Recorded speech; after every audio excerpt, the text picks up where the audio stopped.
video kali ini kami akan menjelaskan sedikit tentang MIAI, Masyumi, dan Java Hokokai. Apa itu? Ini dia!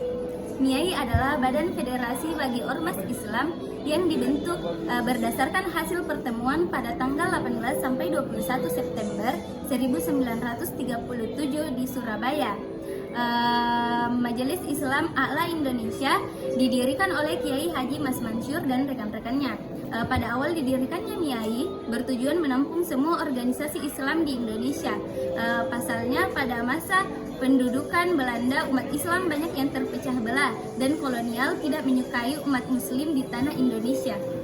Terbentuknya MIAI dilatar belakangi oleh kesadaran para pemimpin organisasi-organisasi Islam besar di Indonesia seperti Ki Hajar Mas Mansur, Ki Hajar Muhammad Dahlan, dan Ki Hajar Wahab Nasrullah, dan juga Wondowa Miseno.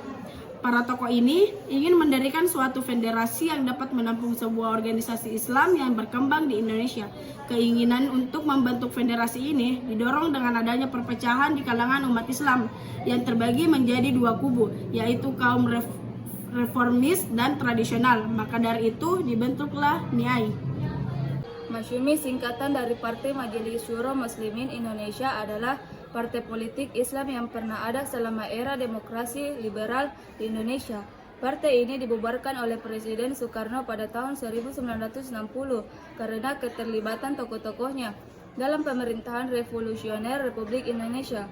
Masyumi ini berdiri pada 7 November 1945 di Yogyakarta oleh Hawashid Hasim Muhammad Natsir Kartosoewirjo. Tujuan pembentukan Masyumi sebagai sarana penghimpun masyarakat Muslim di Indonesia untuk dijadikan sebagai pasukan pendukung Jepang dalam Perang Pasifik. Java Hokokai. Jawa Hokokai atau Himpunan Kebaktian Jawa merupakan salah satu organisasi yang dibuat oleh Jepang pada saat menjajah Indonesia.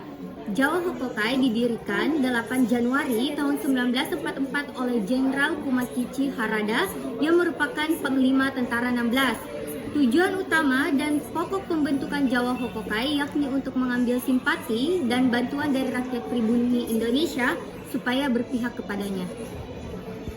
Organisasi tersebut didirikan oleh pemerintah penduduk Jepang setelah mendengar pendapat 4 serangkai. Alasan pemerintah Jepang membangun badan baru tersebut adalah karena semakin hebatnya perang Asia Timur Raya sehingga perlu digiatkan dan dipersatukan semangat rakyat. Pengorbanan itu adalah Hokosensei, semangat kebaktian yang meliputi 3 dasar. Yang pertama adalah mengorbankan diri, kedua mempertebal rasa persaudaraan, dan yang terakhir adalah melaksanakan segala sesuatu dengan rasa bakti. Tadi dapat kami sampaikan, semoga apa yang kami sampaikan